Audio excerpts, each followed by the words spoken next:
Well, hello, everybody. Welcome, and thank you for joining our Member Orientation 2018 webinar.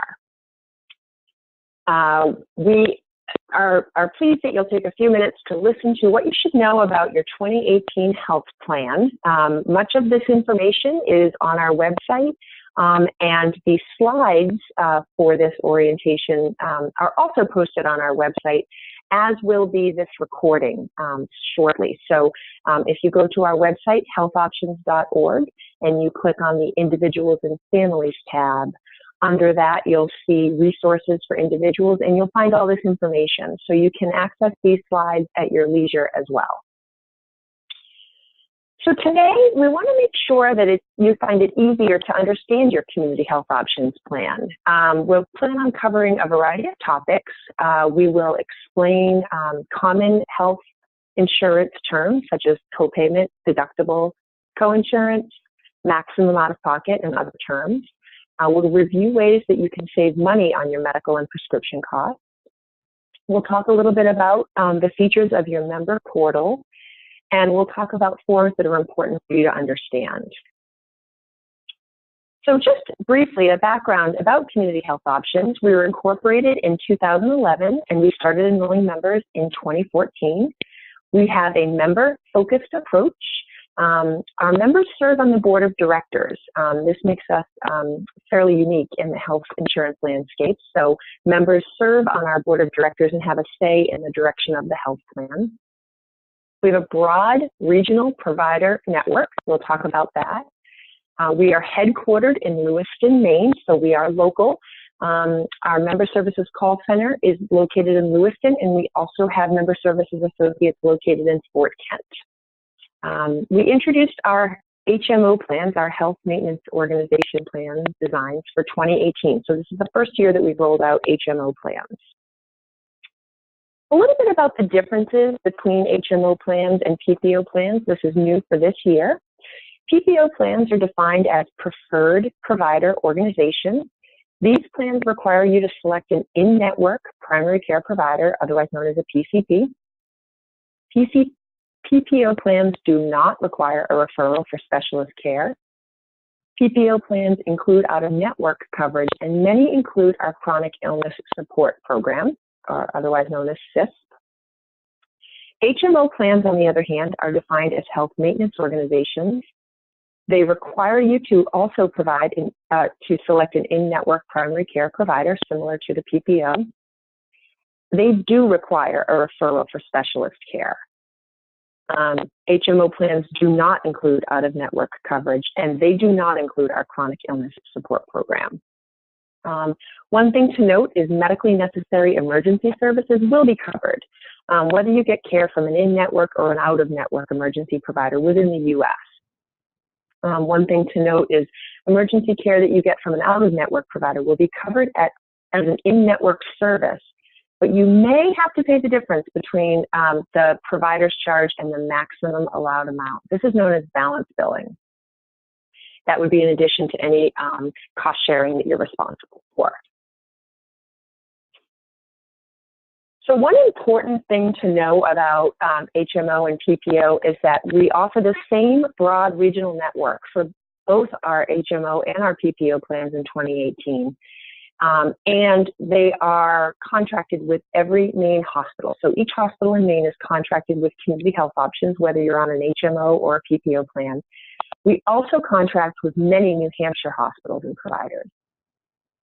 In addition, we're proud to partner with select centers of excellence in Boston and in Eastern Massachusetts to be in network with our plan. And these hospitals and healthcare facilities are listed. Those include Dana-Farber Cancer Institute, Boston Children's Hospital, Mass General Hospital, North Shore Medical Center, Spalding Rehab, Brigham and Women's Hospital, as well as the Brigham and Women's Faulkner campus, Newton Wellesley Hospital.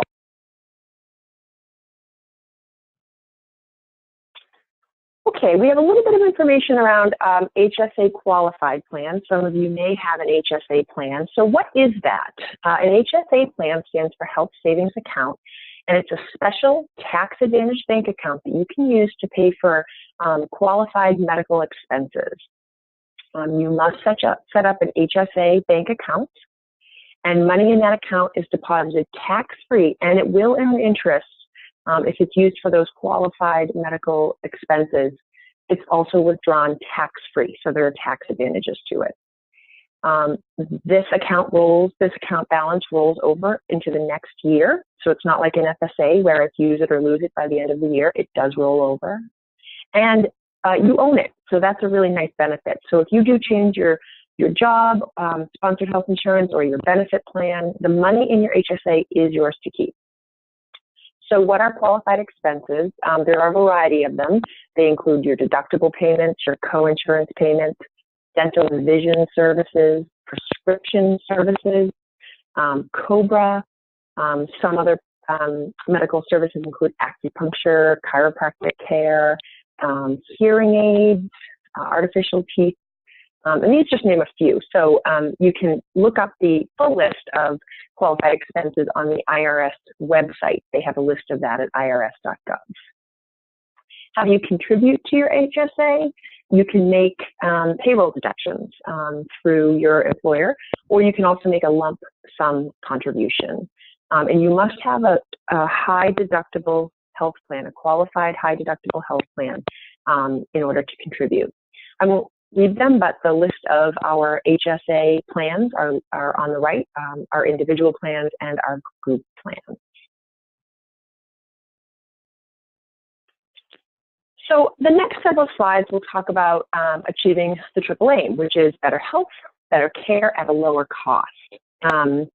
Better health would include things like selecting your primary care provider, completing your wellness assessment, making sure that tobacco cessation benefits are in use if you are a tobacco user, as well as some of our robust behavioral health benefits. We understand that we're all in this together, our health plan, our providers, and our members. We do believe we can achieve the triple aim, and part of that is taking responsibility for our health. So like I said, completing the wellness assessment, availing yourselves to our care management program, and lowering costs by accessing the right care at the right time, at the right place. We'll talk a little bit about understanding our formulary and ways to save money on your prescriptions, including RX saving solutions, which we'll talk a little bit more later. So selecting a primary care provider, it's important that you select a PCP. We know that PCP providers help manage chronic diseases. Those who have a PCP and see them regularly have lower overall healthcare costs and generally report greater satisfaction with their healthcare. Scheduling regular wellness visits with your PCP is a really great way to protect your health. When you enroll, you will need to select an in-network primary care provider for you and your covered dependents. But you can choose a different PCP for you and your dependents. So, for example, you might choose a general practitioner for yourself and a pediatrician for your child as their PCP. So you don't have to choose the same PCP for your family. If you don't choose a PCP when you first enroll, or if the primary care provider that you've chosen is not available, we will assign one for you. So we talked a tiny bit about the wellness assessment. We do offer a robust wellness assessment that we're proud of. It's quick and easy to use. I actually just took mine recently and found it very user-friendly. Our wellness assessment is found on our website, and I'll show you how to get to that. It adapts to your answers. So if you answer that you are a female, it will ask you only female-related health questions, for example. You're going to be asked about things that have to do with your lifestyle, including what you eat, how active you are, how you're feeling, and it generally takes about 15 minutes or less to show you how your health habits impact your health now and in the future. At the end, you'll get a report that will show you some of the things you can do to stay well. And oftentimes, it only takes a few simple changes to improve your daily habits. So we definitely encourage you to go ahead and take the wellness assessment. I've just clicked on the wellness assessment tutorial document on our website, and I just wanted to quickly point out where you can find the wellness assessment on our website. So within your member portal, and we're going to talk about that in a little bit, this screen right here shows what your dashboard looks like. And when you first get to your dashboard, you can select down here in the lower right-hand corner the Health Options Wellness Assessment. So that's where you would launch that.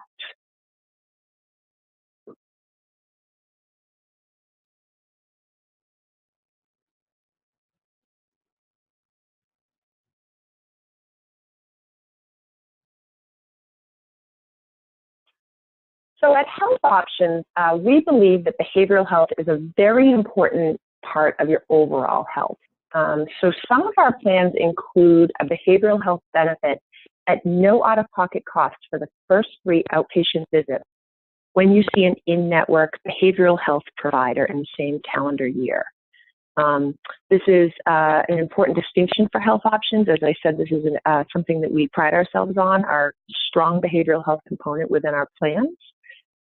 Some of the behavioral health services that we cover include behavioral health assessment and psychological evaluation, medication management, and therapy and counseling.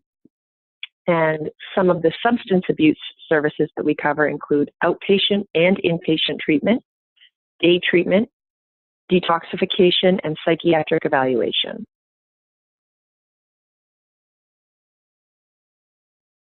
We also offer a strong tobacco cessation program. Some of our plans cover the cost of nicotine replacement products and any medications approved by the FDA for tobacco cessation, both prescription and over-the-counter. So some of those over-the-counter medicines that are covered at no cost may include nicotine patches, gum, or lozenges. So those over-the-counter medicines under some of our plans are covered at no cost to you. This benefit also includes prescription FDA-approved medications. They are covered at 2 90-day treatments for a total of 180-day supply with no out-of-pocket costs. We know sometimes it takes more than one attempt to quit tobacco, and so we do cover those at 180-day supplies. We also include our Quit Tobacco programs, education and counseling. So the state of Maine has some terrific resources available, and we did list the phone number to reach the Maine Tobacco Quit line. That is 800-QUIT-NOW, pretty easy to remember, 800-784-8669.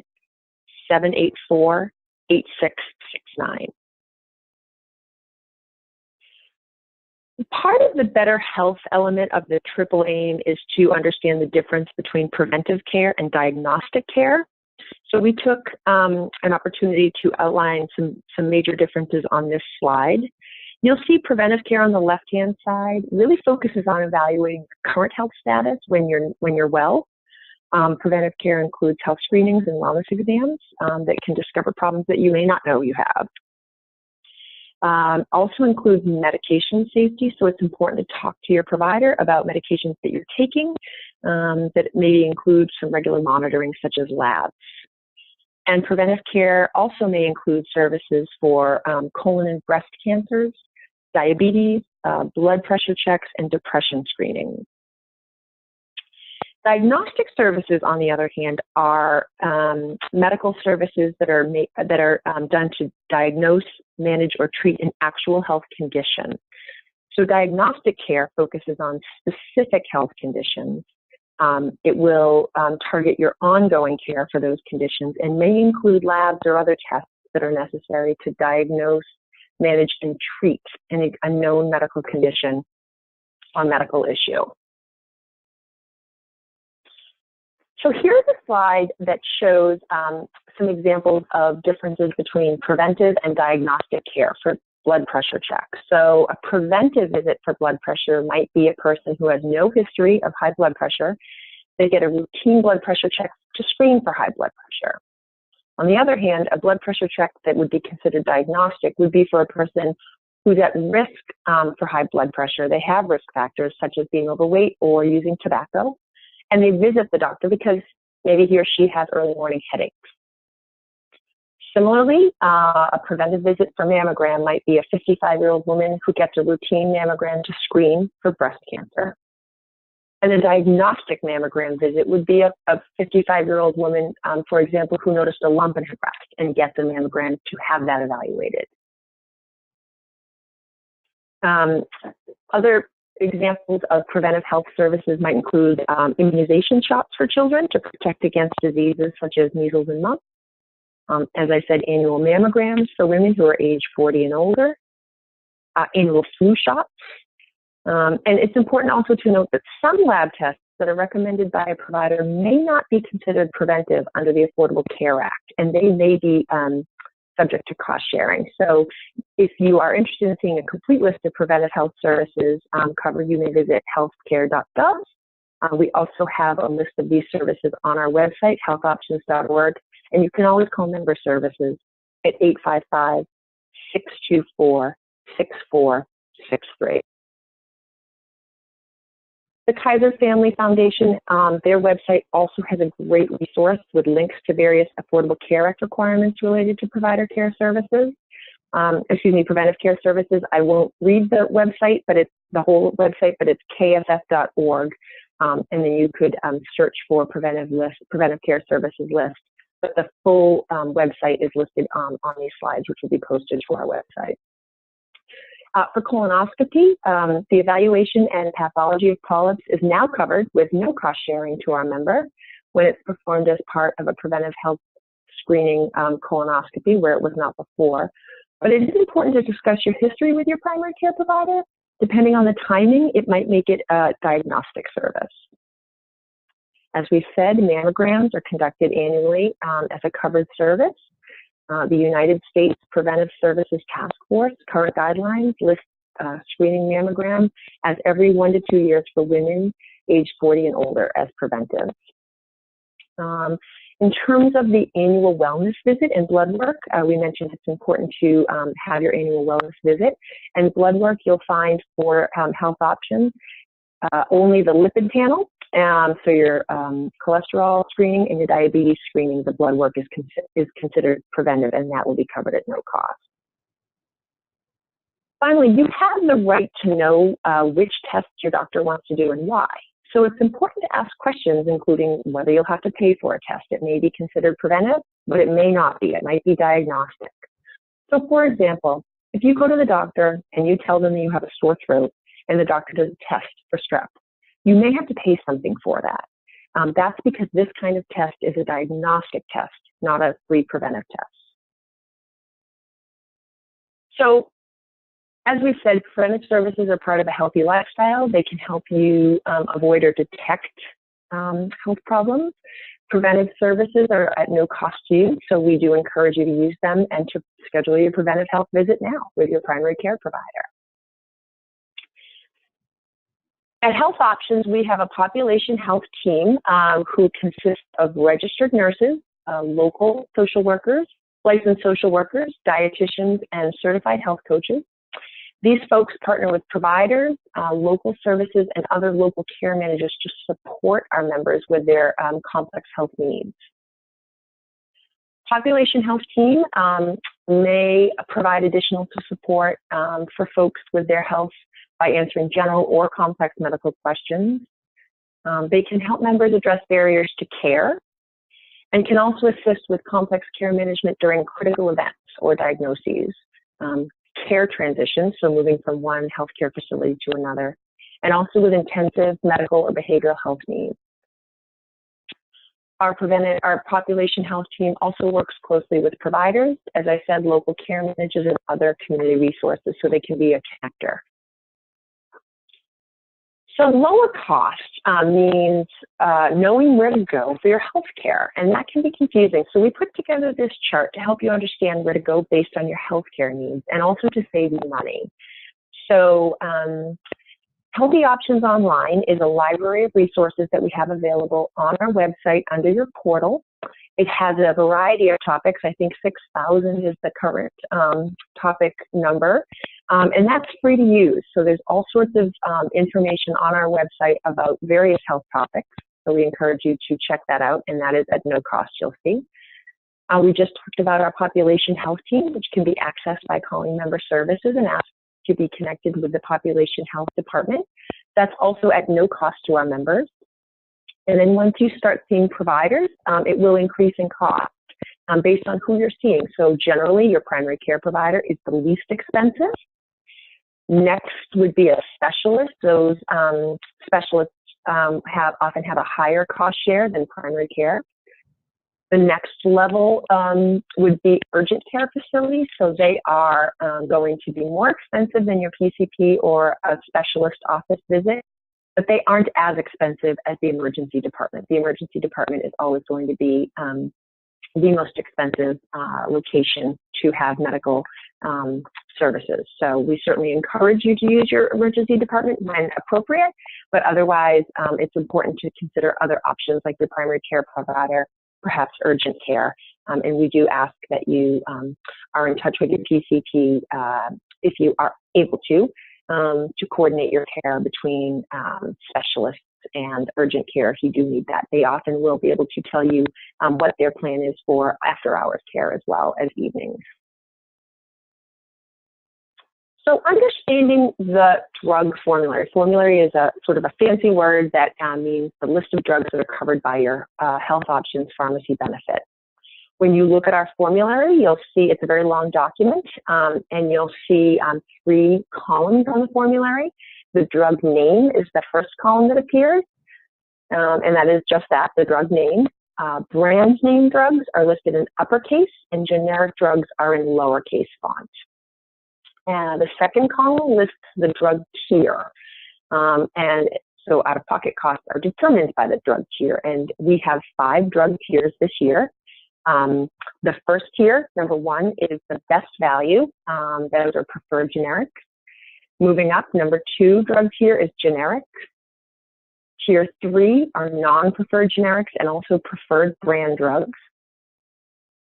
Tier 4 are non-preferred brands.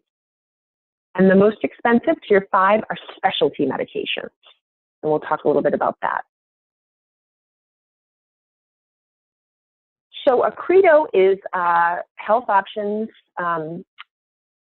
express scripts specialty home pharmacy, home delivery pharmacy. And they are our exclusive source for specialty medications. So when you fill your specialty medications through a credo, you'll only pay your plan's cost share. So a credo is the home delivery pharmacy under Express Scripts. Some abbreviations you'll see on this will be MSP, that stands for Mandatory Specialty Pharmacy. And when you see that, it means that the out-of-pocket cost is at the specialty cost share, and the mandatory specialty pharmacy rule applies, which means the drug must be obtained directly through our exclusive mandatory pharmacy, a credo, which is mail order, or the drug is not covered. That's mandatory specialty pharmacy. SP stands for specialty drug. This means the plan will cover 1 courtesy refill at a retail pharmacy as a covered benefit. So 1 courtesy fill at a pharmacy retail will be covered. After that, the drug must be obtained directly through a credo, or you'll pay the full retail cost.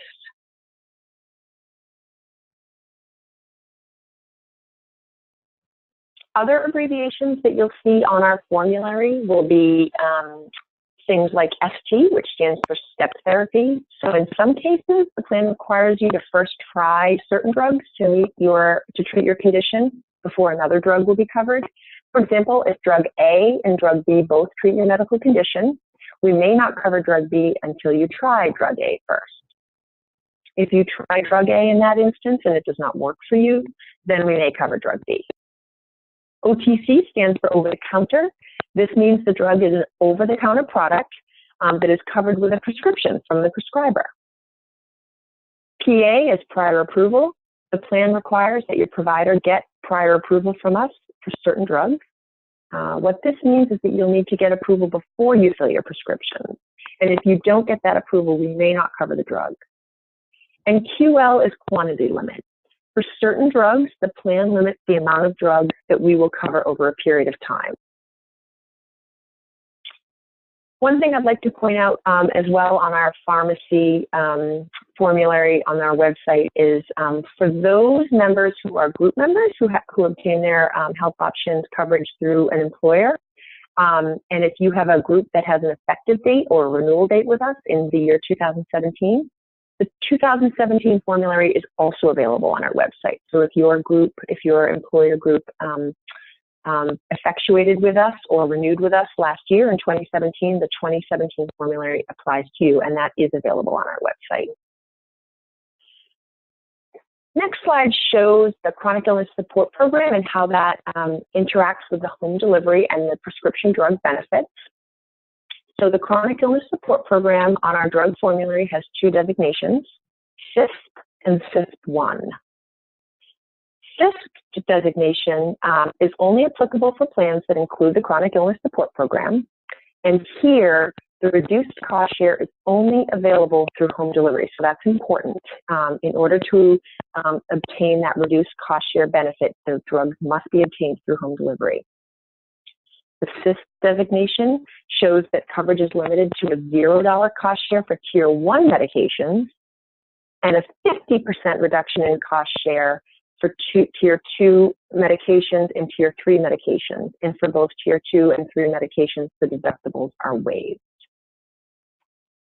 CISP-1 designation is only applicable for plans that include CISP as well. And here, the CISP-1 designation shows that the cost share for the medication or the item is $0 through home delivery. So in order to search the formulary, it is a very long document, as I said before. If you're looking for a specific medication, you could do a shortcut, which is Control F, and then enter the first couple of letters of the medication, and it'll bring it up. So that little shortcut is useful because that document is quite long. The formulary is found at our website at healthoptions.org, and I'll click on this to show you what that looks like.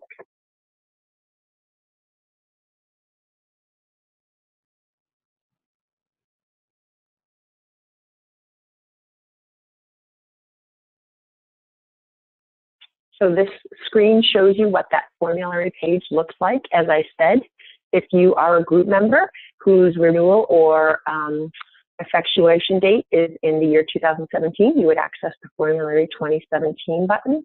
Otherwise, the Formulary 2018 button is where you want to be.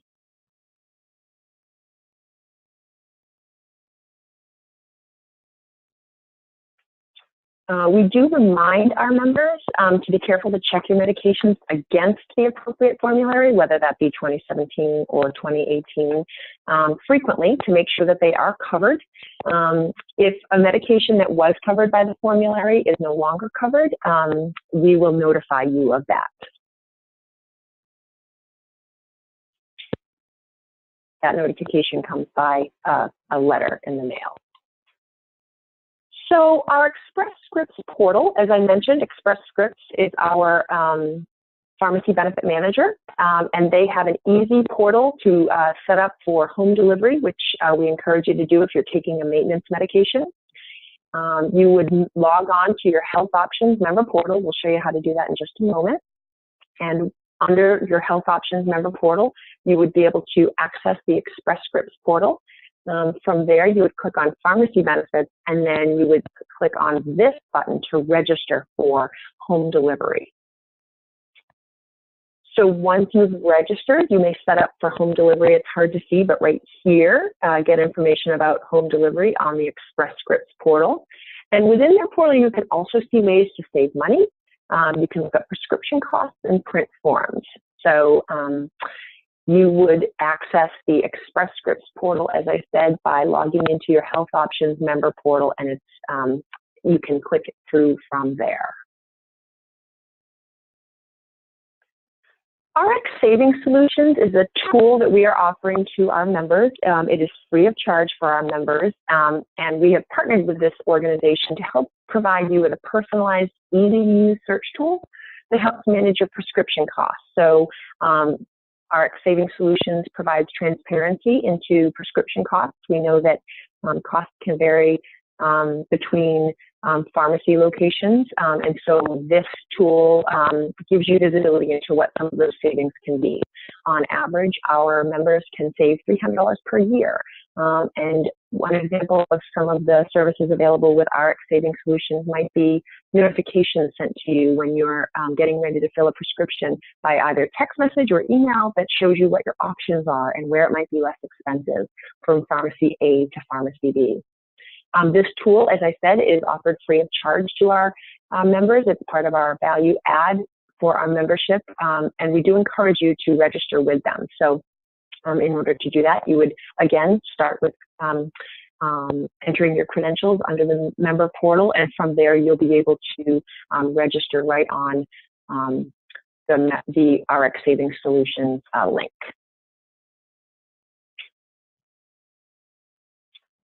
So your secure member portal is available to you 24 hours a day, 7 days a week.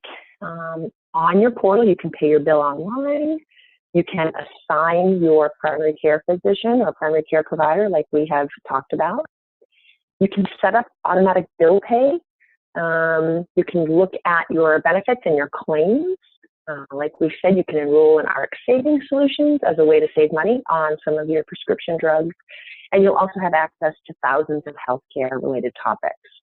We have a member portal tutorial on our website. I'm going to link to it now just to show you where you can find that. So this document, this PowerPoint presentation shows you the introduction to your secure member portal. And what I'd like to point out, I obviously won't go through this entire thing, but I would like to show you step one, which is right on our website, member login. This is where you would click to get started. So if you haven't logged on to your member portal, we encourage you to do that, and you would click here, member login, to get started.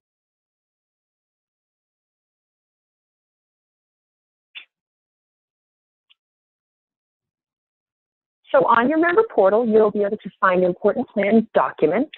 These are all available, as I said, within your member portal. Here you'll see your member ID card. You can print a temporary card if you need one.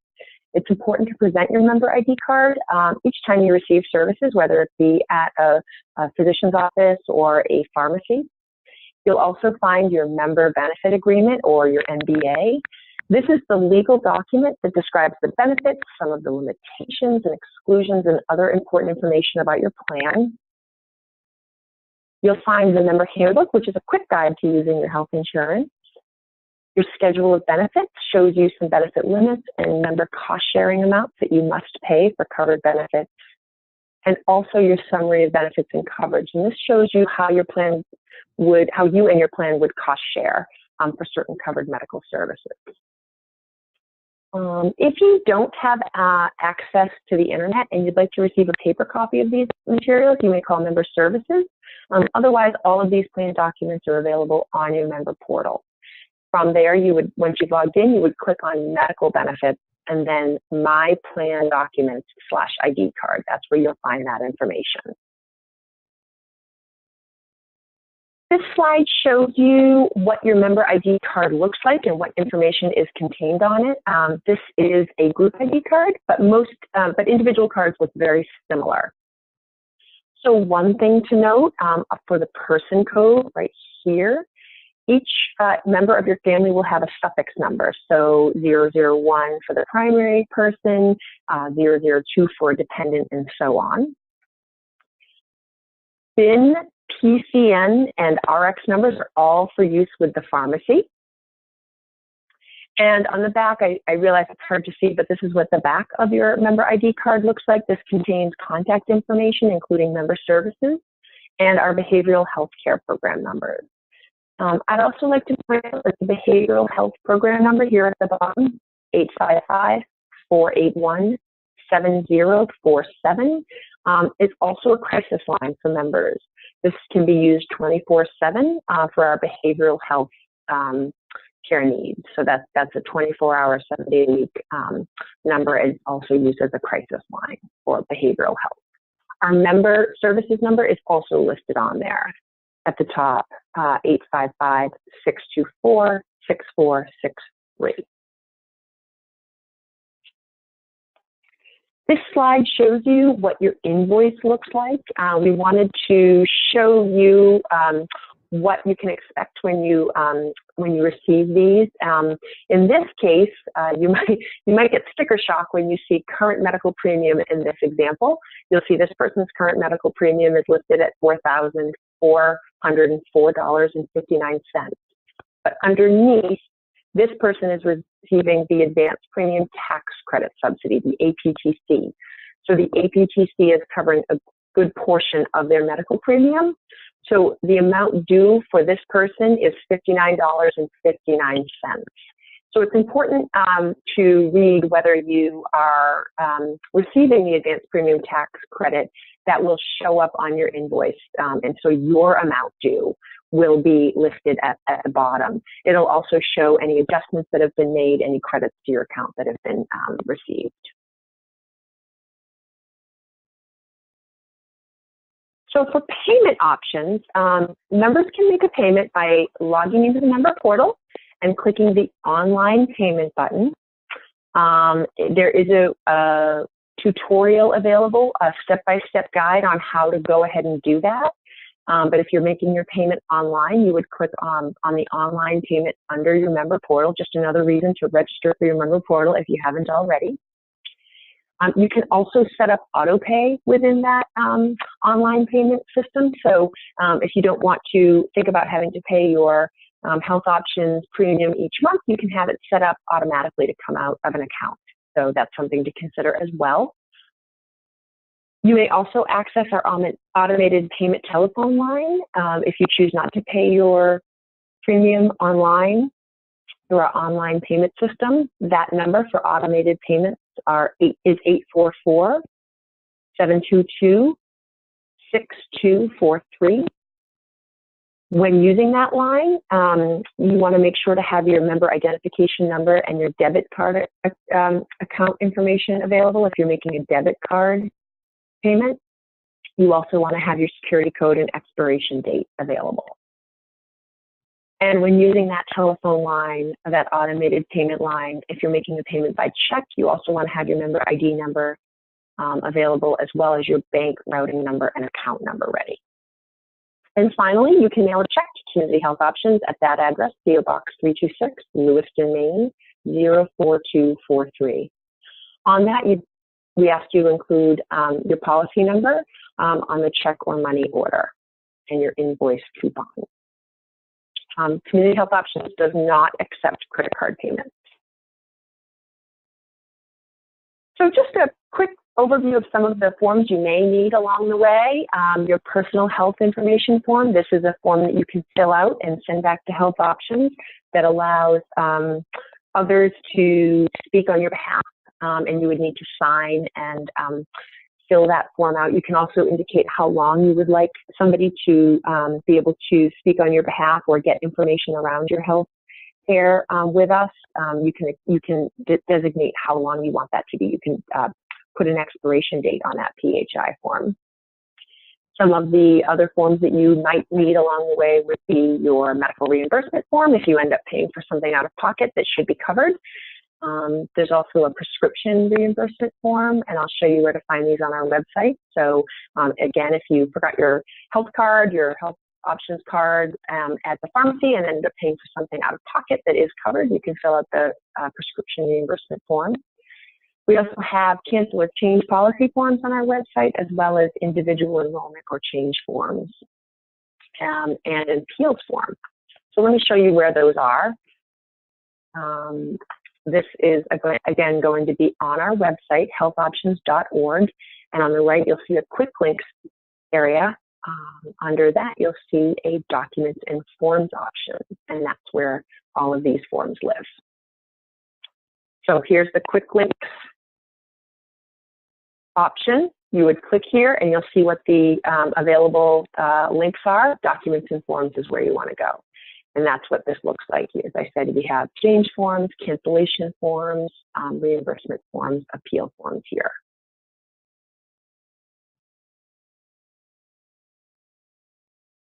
So putting it all together, this is one of my favorite slides because I think it's a nice graphic to show how over the course of your year, your plan year, your costs will be impacted by how much services you've used. So in this case, we're going to use Jane as our example. The beginning of her coverage period was January 1st, and December 31st is the end of her plan year.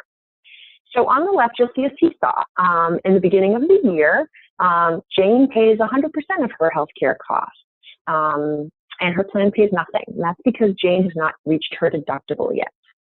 The deductible is the set amount of money that you pay at the beginning of a plan year before coverage kicks in. So in the beginning of the year, Jane may pay a $20 copayment for some provider visits and medications, and that copayment is the set amount of money that you pay per visit to either a provider's office or a pharmacy. So in January and at the beginning of the year, she pays 100% for other costs like lab work and outpatient services until she meets her deductible. So over the course of the year, Jane has more costs. She sees her doctor, she gets prescriptions filled, and so towards the middle of the year, in this case, now the seesaw is sort of balancing out. Jane's paying 40% of her healthcare expenses, her covered healthcare expenses, and her plan is paying 60%. So at this point, Jane has reached her deductible, and now her 40% coinsurance begins. And coinsurance is often expressed as a percentage that is the amount of money that you will pay, as I said, as expressed by a percentage after your deductible has been met. So once you have met your deductible, you're often in your coinsurance phase. In this case, Jane pays 40% of covered services in coinsurance, and her plan pays 60%. She will still have to pay a set copayment, that fixed dollar amount, $25, $50, whatever it may be, for some provider visits and medications. For other healthcare costs, she's now paying 40%, that coinsurance, and Health Options is paying 60%. So here we are getting towards the end of the year. Her medical costs have increased. She's spent more on prescriptions and pharmacy visits and maybe some hospitalizations. And so at this point, the seesaw has tipped to the other side.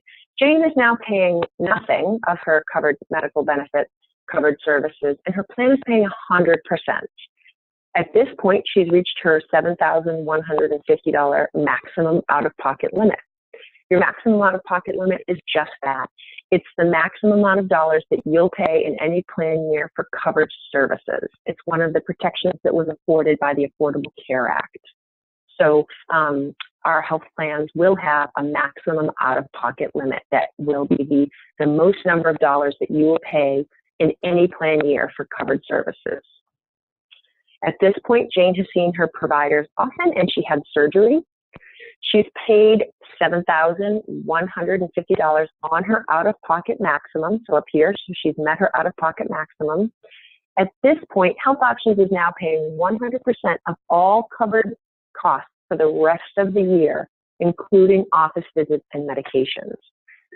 So to put this together, you'll see that Jane, at the beginning of her coverage period, is paying the majority, if not all, of her covered services because the deductible has not been met.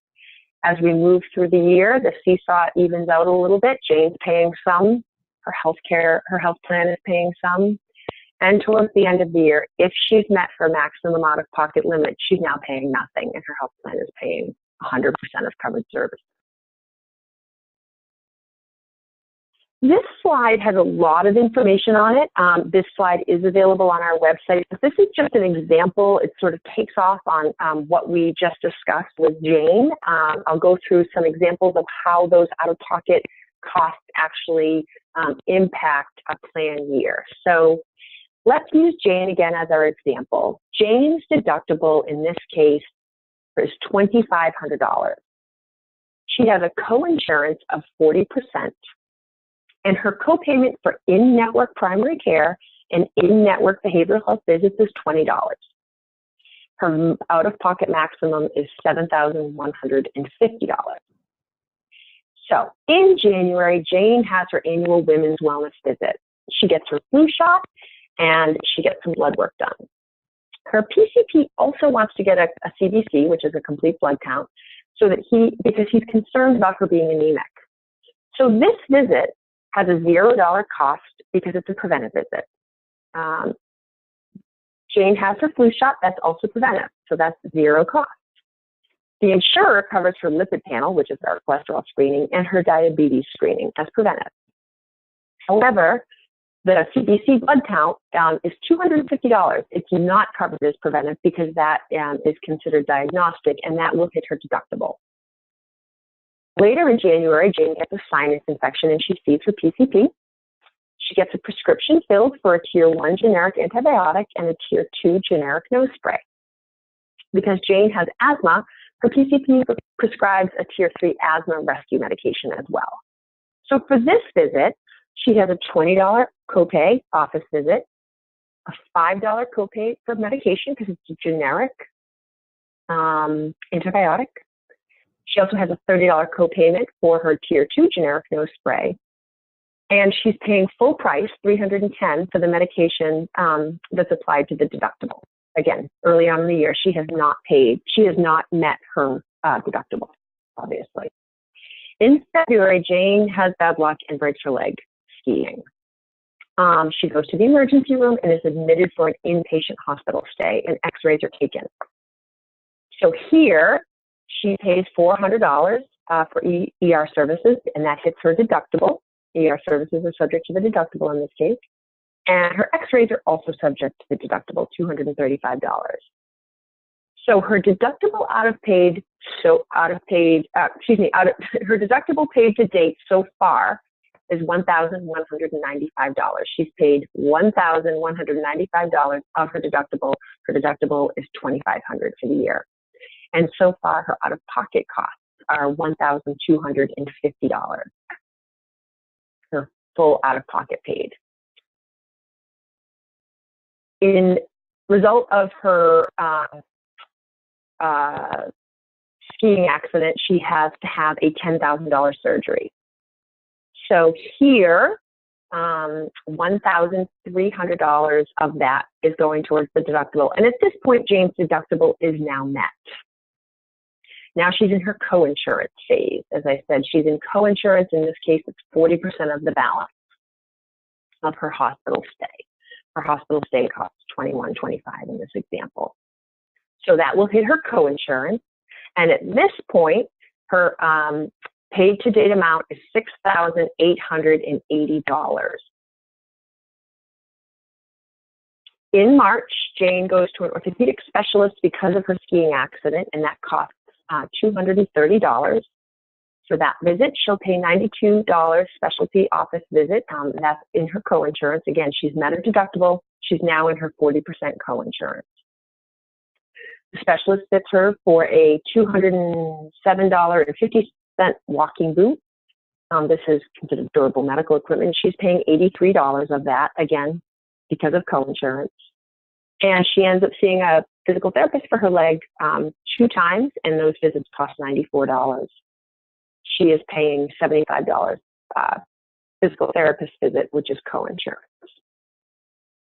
So at this point, her out-of-pocket maximum, her out-of-pocket at this point has been paid up to $7,130. So she only has $20 to go to meet her out-of-pocket maximum.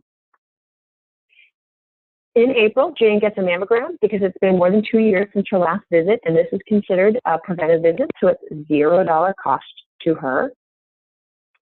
In May, Jane has been feeling anxious, so she talks to her primary care provider about that and decides to see a behavioral health counselor as a result. The primary care provider office visit, her copayment is $20. At this point now, Jane has met her out-of-pocket maximum. She's had a tough year so far, and she's met her out-of-pocket maximum in May. So May, her out-of-pocket maximum has been met. In June, Jane sees a behavioral health counselor once a week for 3 weeks. This is resulting from her PCP visit that she made in May to talk about some anxiety she was having. Now, Jane has met her out-of-pocket maximum, but even if she had not met that, the visits for the behavioral health visit would still be free because the first 3 behavioral health visits are offered at no cost. We talked about that earlier. After the first 3 visits, the plan pays at the same rate as a PCP office visit would be. So your copayment would be the same as a PCP visit after those first 3 free behavioral health visits. And finally, to wrap up, July through December, all covered services and medications are paid for Jane 100% by her health insurance because she's met her out-of-pocket maximum for the year. So from July through December, all covered services and meds are paid 100%. Again, covered services.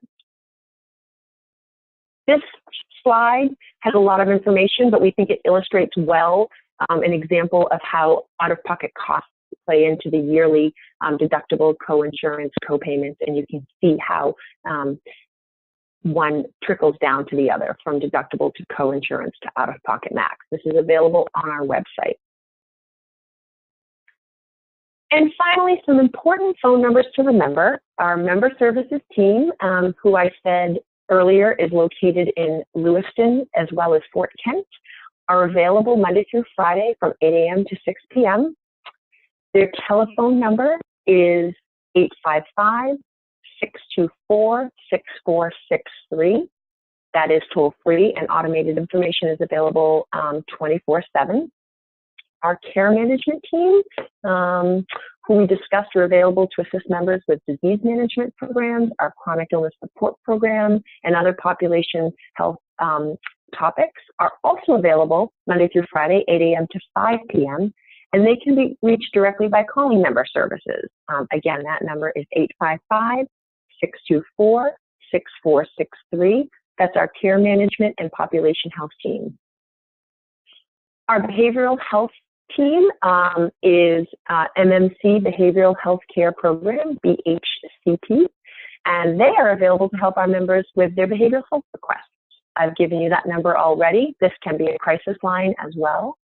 Our behavioral health team is available Monday through Friday, 8 to 6, and their number, toll-free, is 855-481-7047. Finally, if you'd like to contact us by mail, our mailing address is Community Health Options, Mail Stock 100, P.O. Box 1121, Lewiston, Maine 04243. I'd like to thank you for taking some time with us today to participate in our member orientation webinar. We hope you found it useful. The slides are available on our website once again at healthoptions.org under resource individuals and families, and then under that it would be the resources for individuals link. The slides are available, as well as a recording of this webinar will be available shortly. Thank you very much for participating.